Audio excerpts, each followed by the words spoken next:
Well, hello there. This is Virtual Chess Noob, learning and having fun with chess. Now, in today's game, it is very much an example of the aphorism, never give up, never surrender. I was losing, I had the black pieces, I was losing to an evaluation of almost plus 10, but I managed to pull the game back and actually get the win against a player who was substantially higher rated than me as well. Well, let's go take a look. Now, I had the black pieces in this game, and my opponent led with the Scotch Game. So that's, of course, e4, e5, knight f3, knight c6, and the immediate d4. Now, against this, if I'm allowed to, I usually play the Steinitz Variation. Captures, captures, queen to h4. This one was, I think, either the 20th or 21st game I actually played of the Steinitz Variation. And at the time of this game, I have never lost a game using the Steinitz Variation, so I'm quite motivated to win, or at least to not lose. So my opponent's rated in the 1500s. At the moment, I'm sort of in the mid-1300s or so. I have been up to the 1400s. Let's see where it goes. Now, against this, the very common move would be knight to defend that pawn, because basically it looks like, maybe it's almost a forced win. So knight out and then bishop to b4, pinning the knight, again attacking again. And this is the modern variation of the Steinitz variation. The modern defense, of the Steinitz variation. And here, the best move for white is fairly obscure. It's bishop to e2. I have actually never faced against bishop e2. That is the best move. Pretty much every other move is bad. White almost never finds it. But in this game, my opponent in the 1500s thinks for quite a while, as you can see, and they find the move, which is really good, because the idea here is if I take, looks like that is hanging, and then if I take the pawn, this now provides X-ray defense, and this queen ends up being in some trouble actually, and moving the queen, taking the queen out of the attack, white then gets a very rapid attack onto my side as well. So here I wasn't actually sure what to do. I couldn't quite remember. And one of the general ideas with the Steinitz variation is black can always cash out, and if you cash out, it's generally okay. Now, if they don't play this move and you cash out, black basically ends up slightly ahead. If they do play this move and you cash out, you end up slightly behind. Hopefully not too bad. Now, what do I mean by cashing out? Basically, immediately just capture and basically remove all the tension. And that's what I did. So bishop captures the knight. You can see Stockfish reckoned taking the pawn first was better. But after that, basically captures. Now I take the pawn. They now short castles. And the correct move for me here is actually knight captures knight. So that's the best move. I didn't see it. I thought, oh, look, let's develop. And that's a mistake. And in fact, here it doesn't even show how bad it is. It goes all the way to +5. And white here finds what the right move is. It is bishop to f3. That same sort of general idea from before. Because here, obviously, the queen is under attack, so is the knight. So basically now there's a discovered double attack on that knight, and it becomes a problem because after takes, if they take and I take back, I can't necessarily, I basically lose material. So here I move my queen out of the way. They give a check.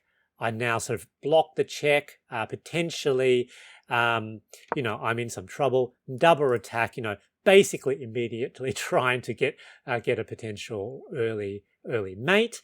Here I thought a bit, and I decided to bring my knight back to defend my knight. That was an inaccuracy. Stockfish reckoned that castling and giving up that knight was better. And in this position, it's around +5. So white is completely winning. Now I am up a single point of material. I knew that I was losing, and in the next few moves, white really thinks through their moves, trying to get the win, trying to get the attack. I just managed to hang on with the defense. So they're trying to push this pawn, maybe trying to deflect my queen. I decide to push my h-pawn, block that advance. Now bringing in an extra attacker, 3 attackers. What am I going to do? Block the bishop. So that worked.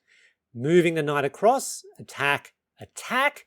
That's okay. I slide my king out of the way. Now sliding to the other side would have been a little bit better. In fact, here it's about plus 9.5. It's about plus 10. So I am completely losing. But look at White's time. They're really thinking hard about every single move. Here they eventually try to give an attack on the queen, which was a mistake. Okay, they needed to have seen queen to c5 with that, double attack, potential mating attack here. That's why the king should have gone to this side. I didn't see that before. And here I wondered, I wonder if they're having difficulty finding attack. I slid my queen across. Stockfish reckoned this was better, but here I thought it's defending here. If they move their queen, I'm not, I don't immediately sort of have to face the queen. I thought maybe I'll hold on to my queen for now. They bring their other rook. Good move. Okay, look at their time. Here, to give an extra defender to that pawn, there we go. So 3 defenders, so all defended. They spend a good amount of time, almost a minute, over a minute. They pull back, a backwards bishop move. And here, there are 2 elements from a psychological perspective. So firstly, this move attacking my queen, that doesn't directly attack my position. And then when they pulled their bishop back here, I wondered whether or not White was starting to feel the heat, starting to feel, that time pressure, not able to find the attack. I think we both knew that White was winning, but they couldn't seem to find how to advance. And so psychologically, I knew potentially I'm losing anyway. I was pretty sure I was wondering whether or not they had a mating attack. I was sure here that this was the time for me to launch a counterattack. And so bishop, the g5, counterattacking. See, this is really bad for me. But I thought what they were going to do is they were going to end up trading pieces. They can't see a way forward. I'm now offering a way for them to trade. But if they trade, they lose their attack. They nerf their attack. So that's good for me. And it worked.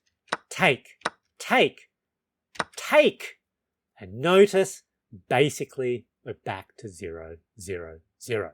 I thought rook captures was probably best.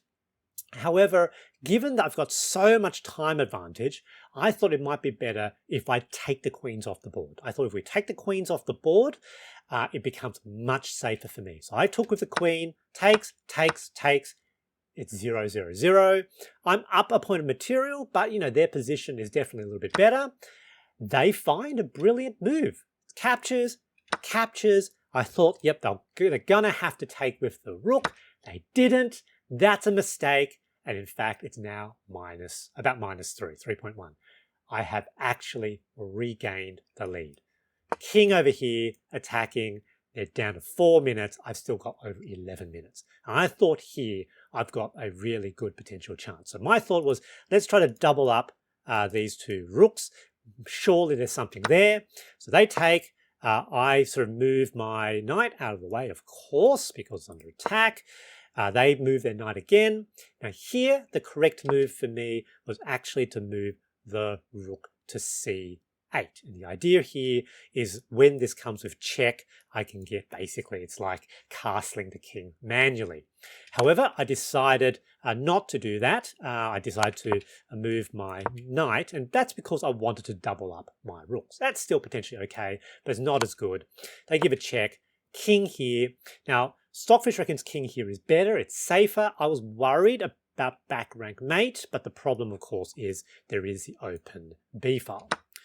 So they take, and now rooks doubled up. So I thought this was potentially good for me.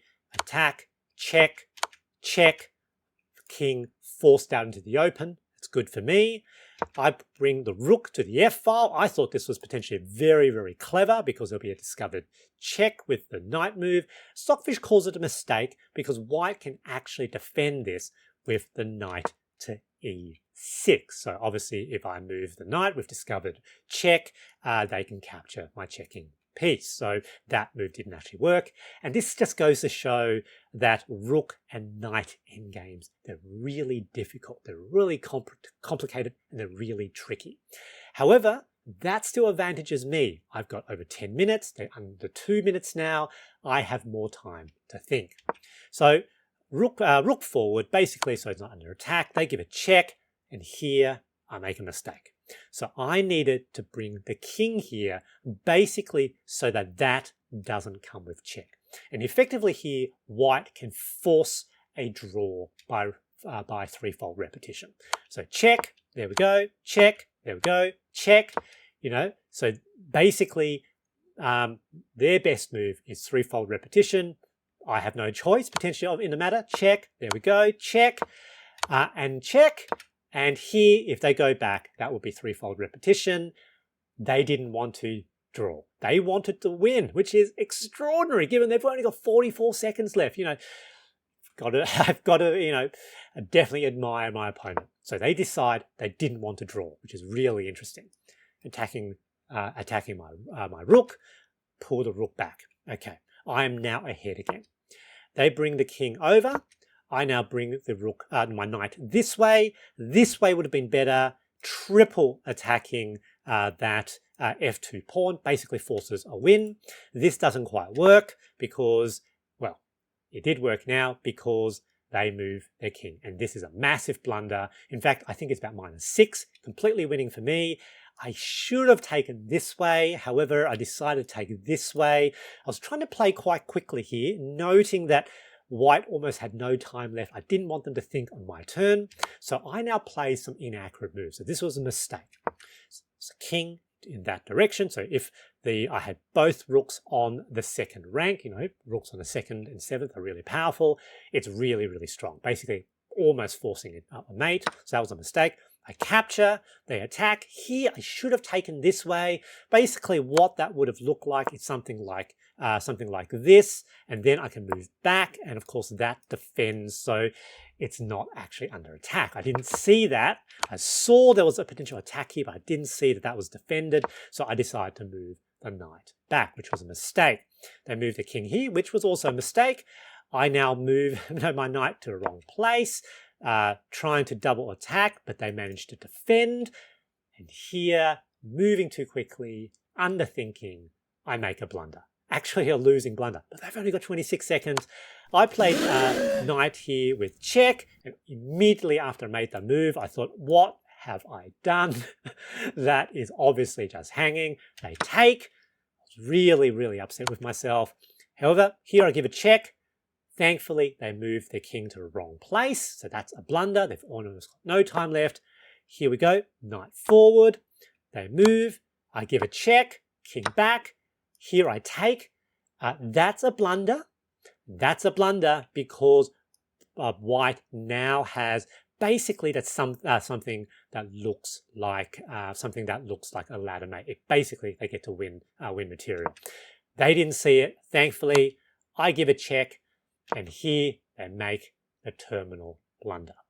15 seconds left on the clock, and I found a very, very lovely pattern. Can you find it?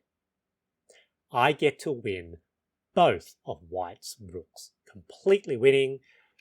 Check. King forced forward. That's their only move. Check. King here. Check. Away from the defense of the rook, and now take, take, take, and so we now have the end game. 2 rooks versus knight and pawn, completely winning. They try to move here. I decide to take. Now here they move again. Here they're gonna have to trade my rook for their king, so that's fine. So move, take, take. They've got no pieces. Rook, pawn, king, easy. So I now just have to not stuff up. The time difference doesn't matter anymore. There's literally nothing tricky white can do. So I decided to just do this easily, you know, move the king away, give space for the pawn, king and pawn hand in hand, move all the way. And now rook here, if they move the king in that square, that's mate. So they have to move here. I actually have a quicker mate here, but I don't necessarily see it. The move I should have made is rook to d8, because king is now forced to go into this position, no other moves, and that would be mate. So that would have been a very nice mate. I didn't see it. Instead, I decided to just give a check, forcing the king away from the pawn, and now I get to queen. So queen, there we go. And now I just do a simple ladder mate. White plays all the way to the end, refusing to resign. Ladder mate, finally done. What an amazing battle. What an amazing game. GG. The big takeaway from this game is to never resign, never surrender. Never underestimate the psychological flow that occurs in a game, especially when planning a counterattack. I hope you enjoyed this video, and thanks for watching.